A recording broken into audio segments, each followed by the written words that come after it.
I was trying to think of the best way to introduce my guest today. And I think the most important thing is that he is a Little League baseball coach. Before anything else, is Brian Nettles, but he's also known for his work in television, sports television producer, NFL Network, works with hockey, FS1, RedZone producer. You guys know about NFL RedZone. He is a big part of that. We're going to talk about his voyage in the business, but learn more about him from a panoramic view, in a sense, learning about his life, learning about his career and everything around it. So Brian Nettles is with me. I'm Brian Fenley. Difference in the spelling of the Bryans, but Brian's rock. And I'm on Twitter at Brian Fenley with Fox Sports Radio is where I work. And Brian, I appreciate you doing this. I guess I wanted to start here. And that is, as you look at your career, how have you encouraged yourself through it? How do you go to that to help you through what you've done and what you've accomplished? Well, first off, thanks for having me on. I appreciate it. And, it's always good to talk to somebody in the industry who's as enthusiastic about sports as I am. One of the things I think for as you asked the question of just encouraging myself to keep going is I put it into a perspective of sports. If you're in a slump, or if you're in a hot streak and everything like that, you always know it can go the other way. All it takes is, one more hit, one more tackle, one more basket, whatever sport analogy you want to do, but is to always know that, sports is, and this goes for sports television as well, is it can be a very cyclical thing where it just goes around and around. So where a new package may come along and you're no longer a part of the group that you've been a part of doing a certain number of games or whatever, or a certain sport, there's always other opportunities out there. And so I always am looking for those opportunities. I'm always, on the hunt, if you will, looking for different ways to branch out, different ways to do stuff. So I just kind of encourage myself to, hey,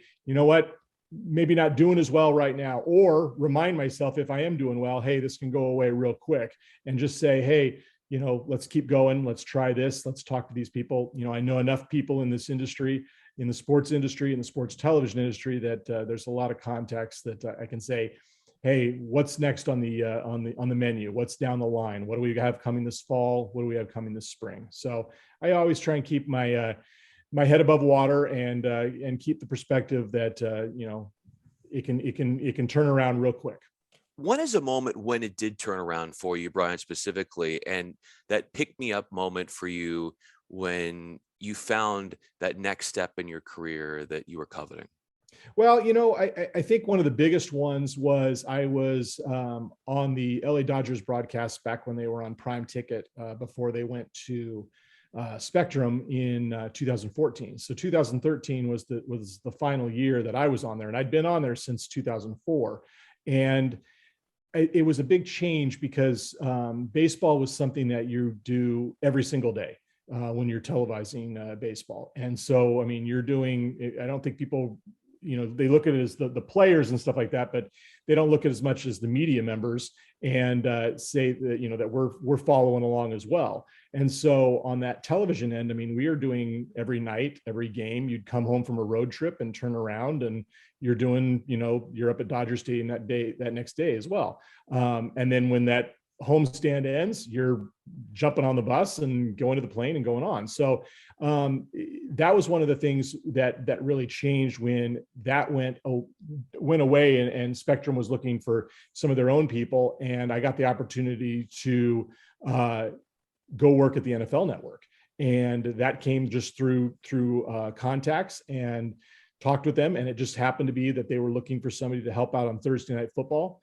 I started, went in and met with them, and everything was going to work out. And before the season had even begun, Mike Mariano, who was the executive producer at the time, gave me a call, and he's like, hey, we actually need somebody to do RedZone. And you are a live sports guy. You've been around, we have a lot of studio people, but it's a different beast when you're talking about, calling out replays, calling out stuff, and kind of thinking on your feet and not looking at, the rundown of a show, which kind of just goes in order and everything like that. And so I ended up going in, and it was kind of funny. They brought out some games from the year before, put them in 8 different machines, and just pushed play. And I kind of had to figure out, what we were doing and the verbiage and how to call stuff out. And we did that for a couple of weeks of just kind of practicing while we got the season up and running, because there was really no time.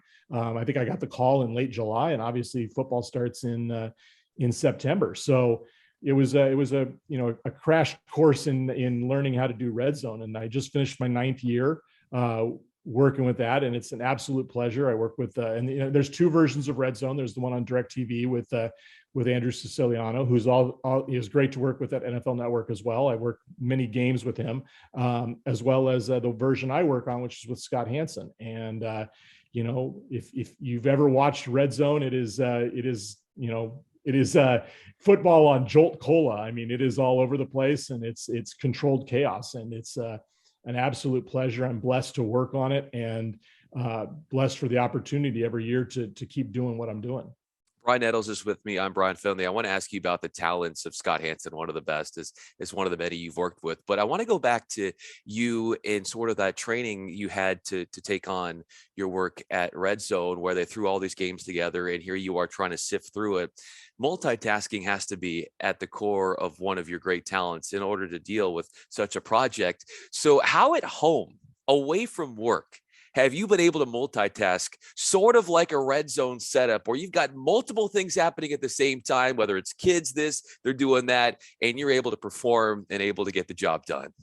Well, I'm going to give a testament to my wife, Jessica. She really keeps me on task, with a lot of stuff. We do our best, and she's the one has encouraged me the most and helped me get more organized. I'm, as much as I can go into a control room and have it all down, sometimes life, is a little bit more messy. And she's the one that, God bless her, she puts up with me in this industry and everything like that. But she's the one that's like, hey, we need to start having a schedule. We need to have this. And if it's day by day or week by week or month by month, to say, this is what we've got going on. This is how we're going to do it. It can be challenging with children because you're running to a little league game and picking up from school, and hey, she has a job as well. She's a professional photographer and runs her own business, and very successfully. And so she's busy with stuff. So it's kind of like, okay, we're looking at this week. We're both working on Thursday. How are we going to do this? Okay, somebody has to pick up the kids. Somebody has to run here. Hey, I can be home at that point. Can I go do that?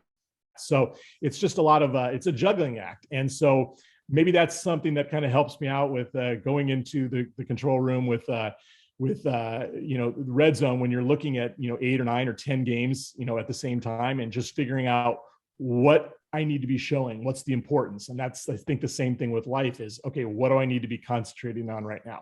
What do I need to be focused on? You can't just, worry about the birthday party I have to do this afternoon. What have I got coming on after that?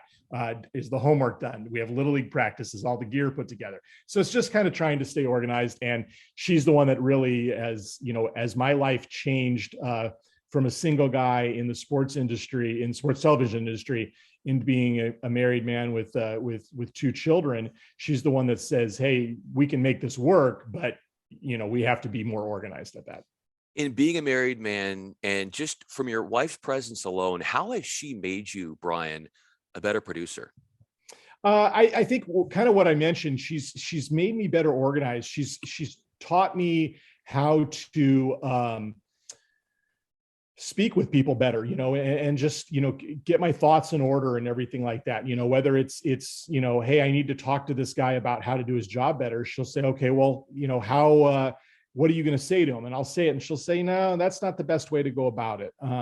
She just has a real good way about that, about how to talk with people. She's a people person, and her name's Jessica Nettles, and she just she knows how to communicate. And so when I say, well, this is how I want us to do this or whatever, she'll go, oh, that's a good idea, but there's another way to do it this way.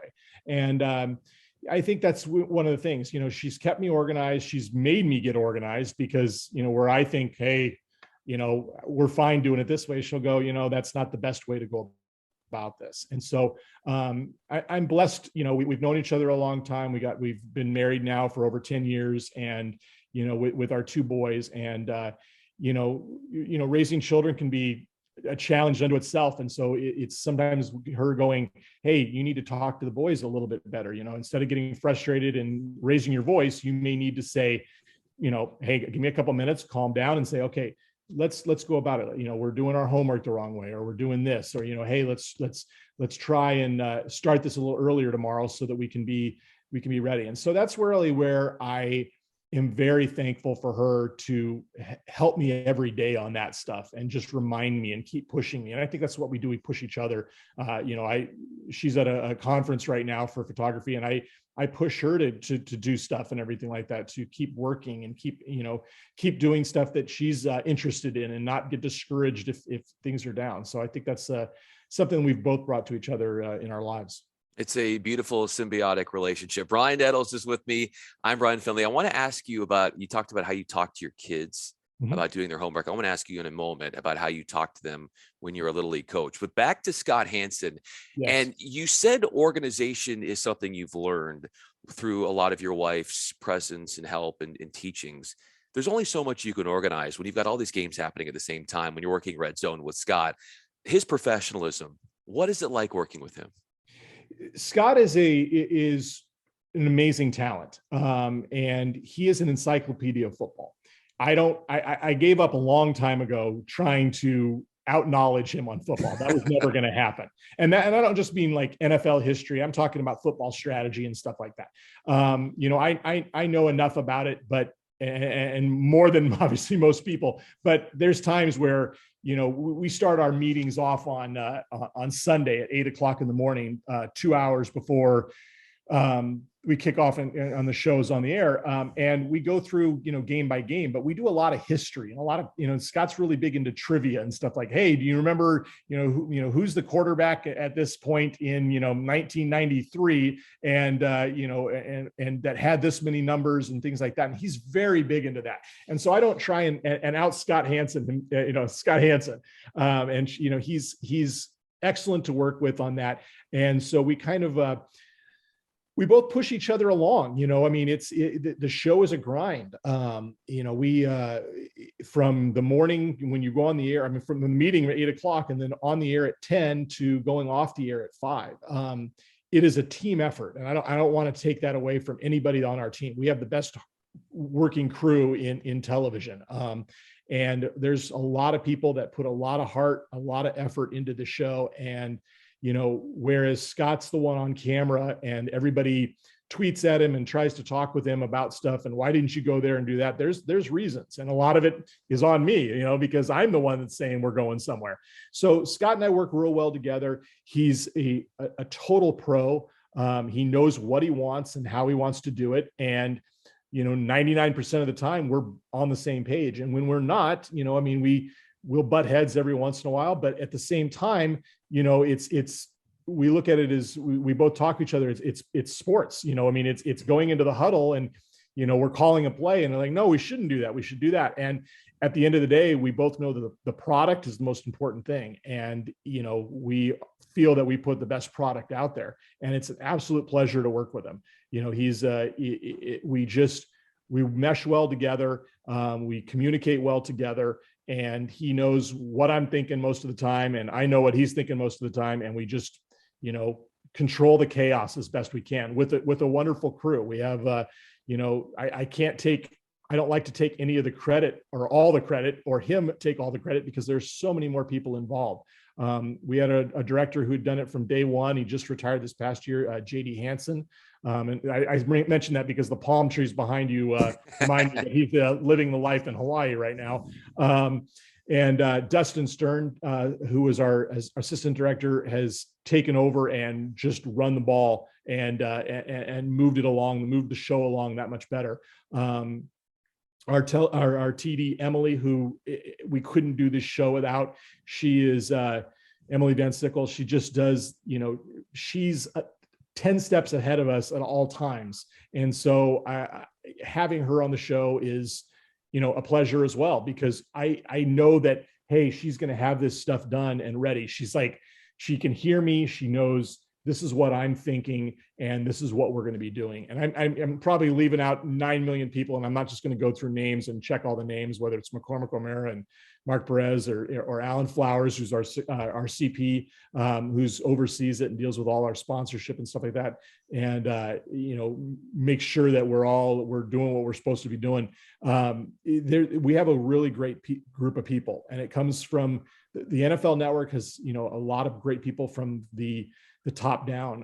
And I mentioned Mike Mariano, who is no longer there working with us, but Charlie Uke has taken over and done an incredible job as well, just leading the ship and everything. So it's a great show to work on. Scott is the face of it.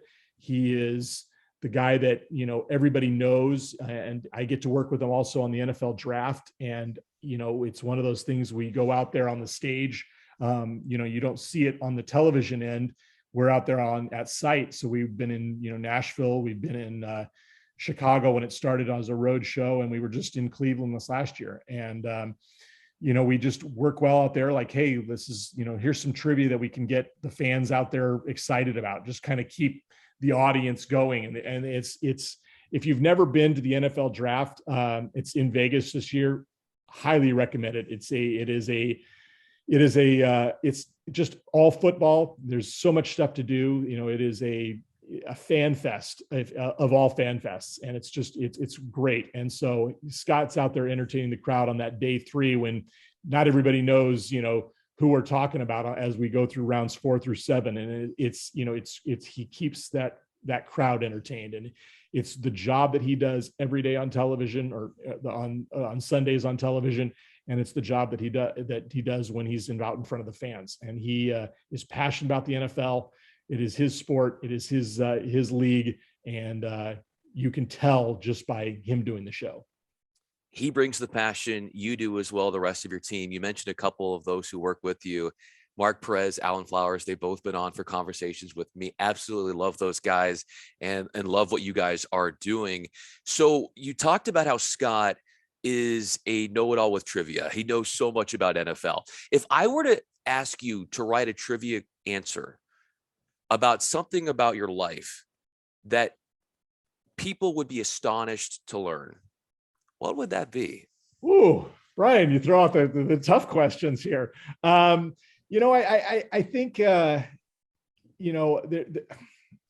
think a lot of the newer people that have just met me in the past 5 to 10 years maybe didn't know as much that, the trivia answer would be, the state of Iowa, which is, where did Brian Nettles grow up? And, and who did he root for and stuff like that. I grew up in a small town in Iowa, and I think it's something that as you grow older, maybe your childhood isn't as big a story as it was when you were just 20 and you're like, oh, I've only been here a couple of years. But we moved out from Iowa to Riverside, California when I was 11 years old, and I think that was a big part of my growing up, is just growing, that small town. It was a town of 2,000 people, Lake City, Iowa, in Calhoun County, up by Fort Dodge. And, it's one of those things, small schools, small town kind of stuff, the 4th of July parades around the town square and everything like that. But I think what it was is it's a very important part of me growing up and who I am. And there's a lot of kind of the Midwestern, values that I think were implanted in me. And neither of my parents are from the Midwest, but I think just growing up at that time and in the late 70s, early 80s, before we made the move out here, just kind of, helped shape who I am. My dad is a minister, and it was a minister for 47 years. And so before he retired, and he still does work and everything with a church in Riverside. But my mom is an RN and serves cancer patients there in Riverside as well, and does the chemotherapy and everything like that. So I think they're the ones that shaped me, and as well as where I was from. We went from there to Riverside, which is obviously pretty big change, but they were the ones that started me on the path of who I'm going to be, and taught me the values of who I am.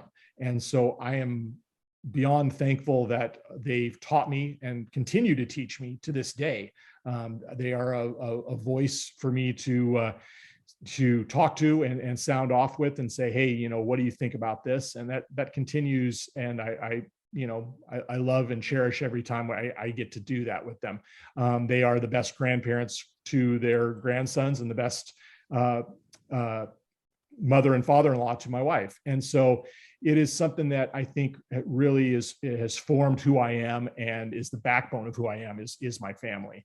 And that's why I look at my immediate family, my wife, Jessica, and my boys, Hunter and Davis, and hope that I can just be a sliver of what my parents were for me growing up. If I were to meet a wide-eyed 9-year-old version of Brian Nettles living in Iowa, what would he be dreaming about when it comes to this life? He would still be thinking he's going to play football professionally for the Pittsburgh Steelers. He would think, that he was going to make that move, and somehow, play baseball as well as he was growing up. So I think that 9-year-old found a way to still stay passionate about the sport without getting his knees wrecked or taking a 95-mile-an-hour fastball to the head, and still be passionate about that. That's the 9-year-old that I think, I was telling Scott the other day when we were talking, or I don't even know it was the other day or some point, that I was an original, member of the NFL Super Pro Club, and I still have all the stuff from that, buried somewhere in a box and everything like that.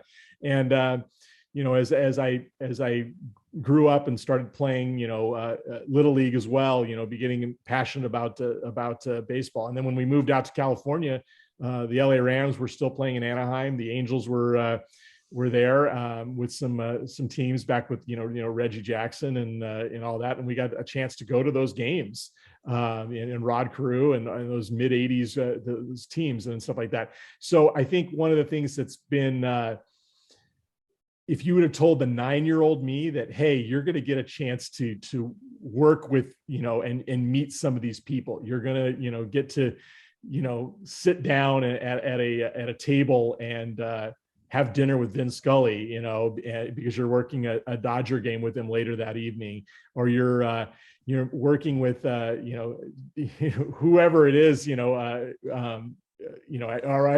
another one at the draft was meeting Franco Harris at the draft and everything like that. And just, if you were to told 9-year-old me, he would have been like wide-eyed. He would have been amazed that the opportunities that have been presented to me just by working and doing the job that I do, that I get to meet, childhood heroes and be thrilled about that. And there's times that I'm still get those goosebumps. Still times I get pretty excited and have to take a picture or send it and go, guess who I got to meet today, and everything like that. So 9-year-old me would have been pretty happy with the trajectory that life has gone. So that's 9-year-old you. Today, where would you find you getting goosebumps and being a fan of your sons in what they're doing on the baseball field as a Little League coach? My oldest one played t-ball for a year. Wasn't the biggest fan. What's funny is he can still go out there and do it. He just kind of has. He's a remarkable mind, brilliant mind. I mean, he's just he loves to build with Legos. He loves to build stuff, create stuff, draw stuff, and everything like that. He's learning more about baseball and football and asks questions. We sat and watched the Super Bowl, and he was kind of like, okay, I got it. He's got to do this. He's got to do that. And he's, whereas the 7-year-old has picked that up stuff a lot quicker. He's our athlete. He's, constantly playing Nerf football out in the backyard.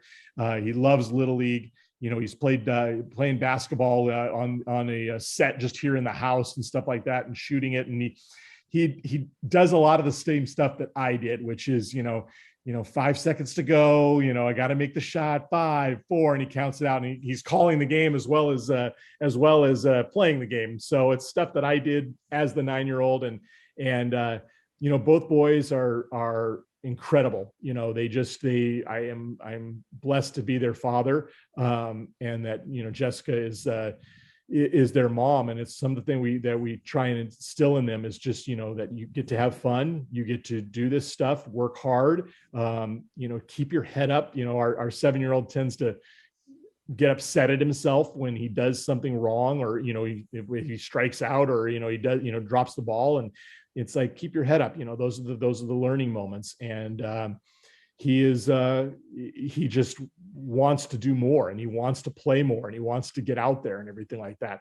And his brother's great because his brother encourages him and comes out occasionally. And, I try and keep him involved as well and say, hey, we're doing this today. Why don't you help me shag balls or help me do this? And he's great. It's not something he's passionate about, but it's something that when we go home, I go, okay, you and I are going to do a puzzle together, or you and I are going to do this together and stuff like that, because I want to make sure that it's something that, just because you're not interested in what I'm interested in, whether, what sport it's up, that doesn't mean that I can't be interested in what you're interested in, and learn from that. And that's something that both boys have taught me as a father, as to encourage and to recognize their passions, and to, and that could change. It may not be, something that they're passionate about, 3 months from now or the next year, but it's something that, hey, you want to do this, then let's do it. Both boys are in Taekwondo, which is something I didn't do as a kid. And I love that they're in it. They, seeing them out there, and doing the stuff, they just get such of a, they get so pumped up about when they're doing something right, and when they learn a new technique and things like that. And they look at me like over there watching, like, hey, I got it. And I'm like, I know you did. You've been working hard. So that's some of the stuff that I'm super proud of them, that they keep trying, that they keep doing it. And it's something that when they do just get discouraged and do get upset and say, I can't do this, it's like, I remind them. And it's something that I'm teaching myself is, hey, remind them that they can do it, that there is no, I can't, there is, I can only try harder. And when I hear you say that, and you telling your kids that, I felt like that's what we talked about at the beginning of this conversation, when you having the self-talk about yourself and saying there's nothing I can't do. And as I wrap up this conversation with you, Brian, I think about you, and that I think unconditional love would be the way you would describe your relationship with your kids, because even if they don't see eye to eye in what your passions are, you were always there for him, and you were pouring your love and attention into them. And backed by that very supportive wife you have, it makes for a great team at home. You've also got a great team at NFL Network, FS1, and all the other properties that you work with. Brian Nettles is with me. I'm Brian Fenley. Brian, this was so much fun. Thank you so much for talking a little bit about your life, your career, and all of your passions, and what really makes you who you are. Really appreciate you. Thank you, Brian. I appreciate you having me on.